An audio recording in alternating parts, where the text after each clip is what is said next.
So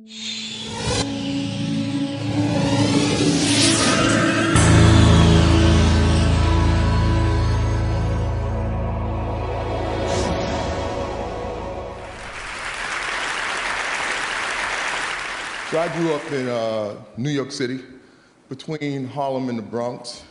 Growing up as a boy, we was taught that men had to be tough, had to be strong, had to be courageous, dominating, no pain, no emotions, with the exception of anger and definitely no fear.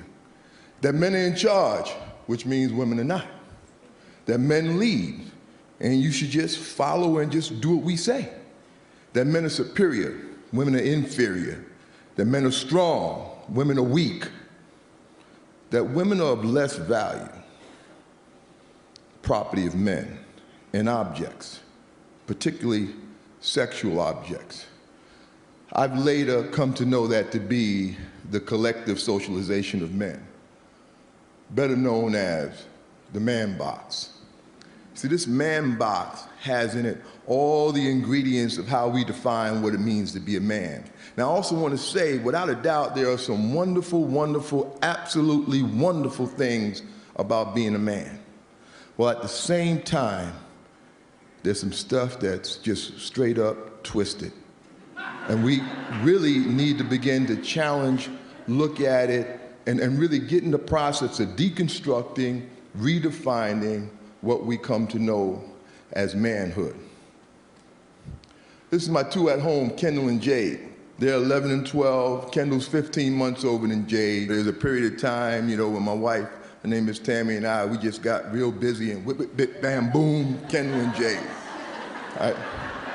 And when they were about 5 and 6, 4 and 5, Jade could come to me. It didn't matter, come to me crying, It didn't matter what she was crying about. She can get on my knees, she can snot my sleeve up, just cry it out, Daddy got you, that's all that's important. Now Kendall, on the other hand, and like I said, he's only 15 months older than her, he come to me crying. It's like as soon as I would hear him crying, a clock would go off. I would give the boy probably about 30 seconds, which means by the time he got to me, I was already saying things like, why you crying? Hold your head up, look at me, explain to me what's wrong, tell me what's wrong, I can't understand you while you're crying. And out of my own frustration of my role and responsibility of building him up as a man to fit into these guidelines and these structures that are defining this man box, I would find myself saying things like, just go in your room. Just go on in your room, sit down, get yourself together, and come back and talk to me when you could talk to me like a what? A man. Like a man. And he's 5 years old. And as I grow in life, I would say to myself, my God, what's wrong with me? What am I doing, Why would I do this? And I think back to my father. There was a time in my life where we had a very troubled experience in our family. My brother Henry, he died tragically when we was teenagers. We lived in New York City, as I said, we lived in the Bronx at the time. And the burial was a place called Long Island. It was about 2 hours outside of the city. And as we were preparing to come back from the burial, the cars stopped at the bathroom, to let folks take care of themselves before the long ride back to the city. And the limousine empties out. My mother, my sisters, my auntie, they all get out, but my father and I stayed in the limousine. And no sooner than the women got out, he burst out crying. He didn't want to cry in front of me, but he knew he wasn't going to make it back to the city. It was better me than to allow himself to express these feelings and emotions in front of the women. And this is a man who 10 minutes ago had just put his teenage son in the ground. Something I just can't even imagine. The thing that sticks with me the most is that he was apologizing to me for crying in front of me. And at the same time, he was also giving me props, lifting me up for not crying. I come to also look at this as this fear that we have as men, this fear that just have us paralyzed, holding us hostage to this man box. I can remember speaking to a 12-year-old boy, a football player, and I asked him, I said, how would you feel if in front of all the players, your coach told you you were playing like a girl? Now, I expected him to say something like, I'll be sad, I'll be mad, I'll be angry, or something like that. No, the boy said to me, it would destroy me. And I said to myself, God, if it would destroy him to be called a girl, what are we then teaching him about girls?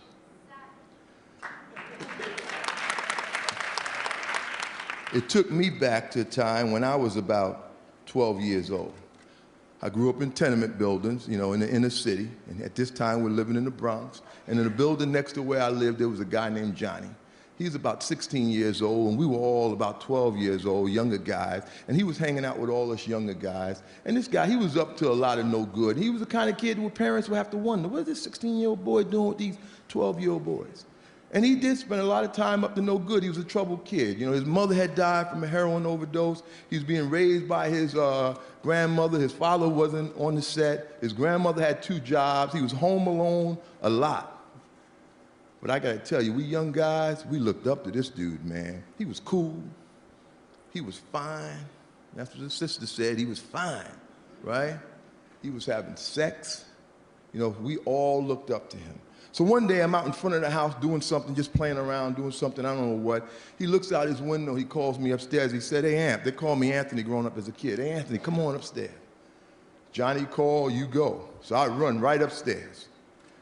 As he opens the door, he says to me, do you want some? Now, I immediately knew what he meant, because for me growing up at that time and our relationship with this man box, do you want some meant one or two things, sex or drugs. And we weren't doing drugs. Now, my box, my card, my man box card was immediately in jeopardy.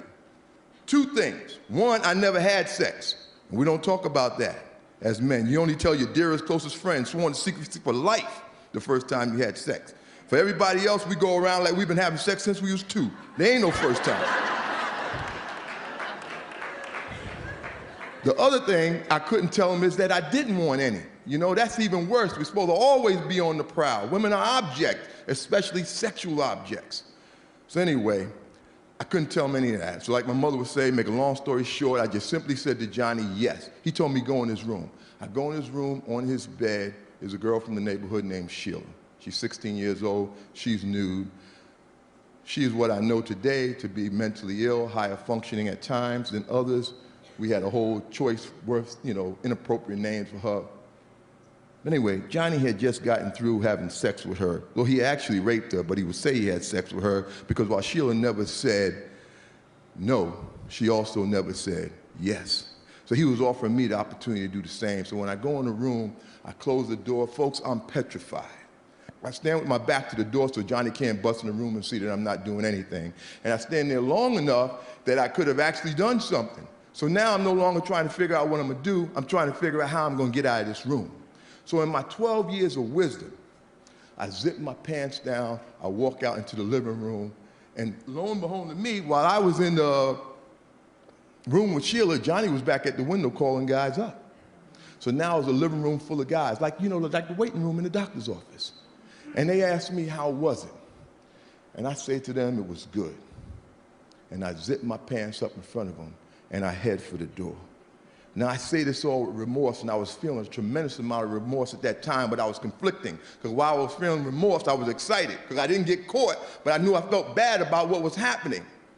This fear getting outside the man box totally enveloped me. It was way more important to me about me and my man box card than about Sheila and what was happening to her. See, collectively, we as men are taught to have less value in women, to view them as property and the objects of men. We see that as an equation that equals violence against women. We as men, good men, the large majority of men, we operate on the foundation of this whole collective socialization. We kind of see ourselves separate, but we're very much a part of it. You see, we have to come to understand that less value, property, and objectification is the foundation, and the violence can't happen without it. So we're very much a part of the solution as well as the problem. The Centers for Disease Control says that men's violence against women is at epidemic proportions. It's the #1 health concern for women in this country and abroad. So quickly, I'd like to just say, you know, this is my love of my life, my daughter Jade. The world I envision for her. How do I want men to be acting and behaving? I need you on board. I need you with me. I need you working with me and me working with you on how we raise our sons and teach them to be men. That it's okay to not be dominating. That it's okay to have feelings and emotions. That it's okay to promote equality. That it's okay to have women who are just friends and that's it. That it's okay to be whole. That my liberation as a man is tied to your liberation as a woman. I remember asking a 9-year-old boy, what would life be like for you if you didn't have to adhere to this man box? He said to me, I would be free. Thank you, folks.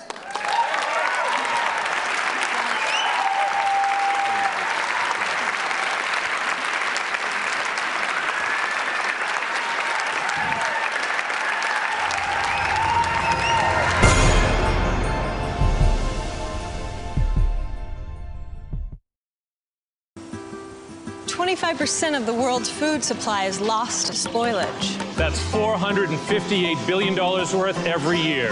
On a smarter planet, we're building intelligence into physical things. So we can know how far our foods travel. Monitor temperature all the way to the market. And know it got to the table fresh. It's already happening in places like Canada, Norway, and Vietnam. When we make food smarter, we make it safer. That's what I'm working on. I'm an IBMer. Let's build a smarter planet.